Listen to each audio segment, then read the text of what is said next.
If you're watching this video, I am willing to bet that you know most of your trauma patterns. You know your attachment style and where it comes from. You know you're codependent. You know why you're masculine even though you're a woman. You know why you're feminine even though you're a man. You might have done years of therapy, read tons of books, done programs, meditations, yoga, mindfulness practices, affirmations, positive mindset shifting, and yet you feel utterly stuck, repeating the same old patterns again and again, especially when the person closest to you pushes just the right buttons. Mike Tyson has one of my favorite quotes. Everybody has a plan until you get punched in the face. And in that moment, you revert back to a hurt, scared little child, lashing out from the same tender wound that hasn't really been healed. And what you don't realize is that you've been intellectualizing the process, learning a lot, making tons of epiphanies from the head. But somehow this growing awareness isn't quite translating to actual real change inside you. You're stuck in phase 1 of the healing journey that 90% of people don't move past. And why is this? You see, when you get triggered,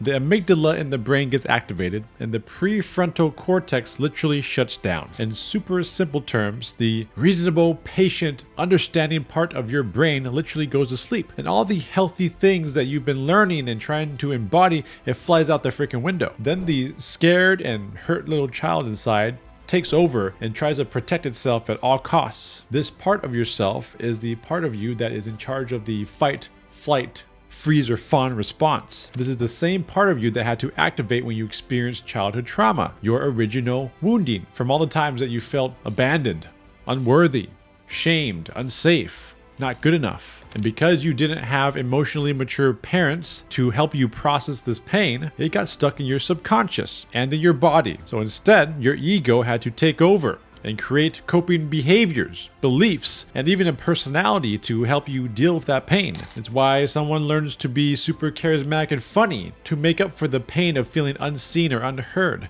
to try to get attention and validation. Or maybe somebody else learns to become very shy because they're scared of being seen. They're scared of being criticized. They're scared of someone seeing how unworthy they are. All these personalities and traits are a coping with these core pains. So in a sense, if you want to really heal and change, you cannot solve the problem from the place that created it, the mind. Now, yes, of course, you have to have some intellectual understanding of the trauma, the patterns, the coping behaviors, to even begin to know where to look and where to apply the work. But once you have this awareness, you need to move to the next step in the journey, which is much more difficult, but this is where the real work is. And that is the somatic work and the inner child work. Some people also call it shadow work, but this is a little bit deeper than that. What that means is getting out of the head and into the body, building a relationship with the very painful emotions that you don't want to feel. Those same emotions that get triggered when someone, especially close to you, says or does a certain thing that triggers you so much. It's instead flipping that on its head and allowing that trigger to happen, allowing the pain to come up, allowing those emotions to be connected with, and the nerve and how it's being felt in your nervous system throughout your body. Actually having a relationship with that, because the more you can practice feeling this pain, the less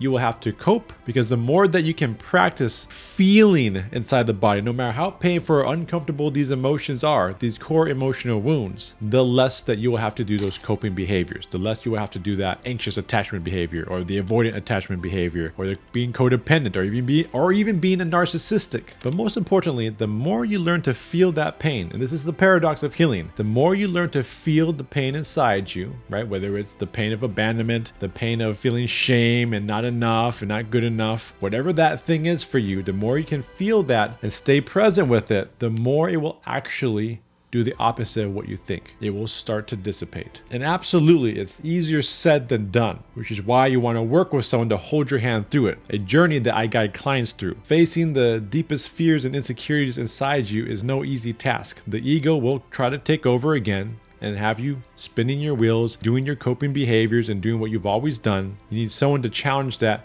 and hold your hand, staying where it's very difficult, to move through it and not bypass it. But if you can do this work, if you have the courage and the will to do this work, you will have more access to real confidence inside. You'll have more access to the calm, confident, rational part of your brain. You'll have more access to the inner love that has always been there, not trying to get it from outside. A lot more freedom inside too. And then as you change how you feel about yourself, that's going to directly affect your relationships, not just the intimate relationships, but work relationships, friendships, family, so on and so forth. Or you'll create space for new, healthier relationships. And what I just shared is just a little teaser to what the deep work looks like. There's a lot more to somatic work and learning to feel your feelings, such as grounding, titration, consciously going into difficult memories, as well as inner child work and having the safety and support to do so. To learn more about the healing journey, definitely follow me and subscribe for more.